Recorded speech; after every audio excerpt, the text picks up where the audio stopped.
Hi மக்களே, வாங்க. எல்லாத்துக்கும் இனிய காலை வணக்கம். நான் வந்து ஒசூர்லேருந்து சத்தியமங்கலம் வந்துட்டேன். காலையில் 5 மணிக்கு தான் வந்து சேர்ந்தேன். இப்போ என்ன பண்ணுறேன்னா, நம்ம ஒரு சின்ன வெங்காய சாம்பார் எப்படி வைக்கிறது அப்படின்னு பார்க்கலாம். சரிங்களா? இப்போ வானொலி அடுப்பில் வச்சு கொஞ்சம் எண்ணெய் ஊற்றி, எண்ணெய் காஞ்சதும் கடுகு, சீரகம், வெந்தயம், உளுந்தம்பருப்பு இது போட்டுக்கலாம். இது நல்லா பொரிஞ்சு வந்த உடனே பூண்டு ஒரு 4-5 பூண்டு சேர்த்துக்கலாம். அது வந்து சின்ன வெங்காயம் ஒரு 100 கிராம் வெங்காயம் போல வெட்டி வச்சுருக்கிறேன். அதை சேர்த்து நல்லா வதக்கி, கூடவே நான் ஒரு பச்சை மிளகா சேர்த்துருக்குறேன். நீங்கள் வேணுன்னா பச்சை மிளகா சேர்த்துலாம், வேண்டான்னா விட்டுறலாம். இந்த வெங்காயம் வந்து நல்லா வதங்கட்டும். கருவேப்பிலை ஒரு 2 கொத்து கருவேப்பிலை சேர்த்துக்கலாம்.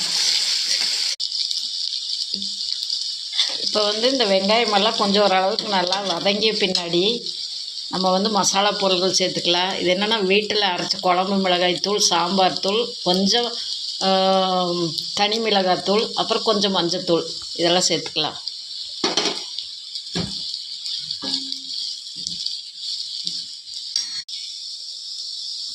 இதெல்லாம் நல்லா வதங்கிய பின்னாடி நம்ம வந்து உப்பு சேர்த்துக்கலாம். குழம்புக்கு தேவையான அளவு உப்பு சேர்த்துட்டு, நான் இதில் தக்காளி சேர்த்தலை. ஏன்னு கேட்டிங்கன்னா, நான் வந்து பருப்பும் தக்காளியும் போட்டு வேக வச்சு எடுத்து வச்சுருக்கிறேன். அதனால் இதில் தக்காளி சேர்த்தலை. இப்போ வந்து இந்த பருப்பை வந்து நம்ம இது கூட கலந்துடலாம்.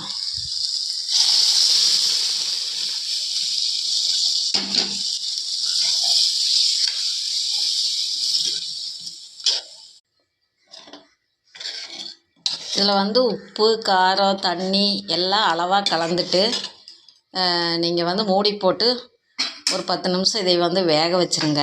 நல்லா வெங்காயம் இது எல்லாமே கலந்து நல்லா வேகணும்.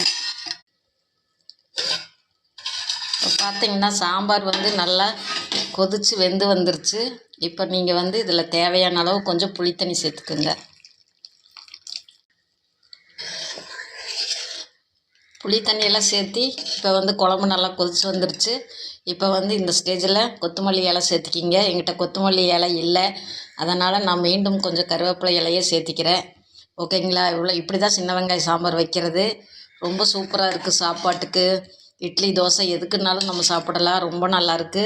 இது போல் செஞ்சு பார்த்துட்டு எப்படி இருக்குதுன்னு கமெண்டில் சொல்லுங்கள். மறந்துடாமல் செஞ்சு பாருங்கள். மறந்துடாமல் உங்கள் கருத்துக்களை பதிவு செய்யுங்க. ஓகேங்களா?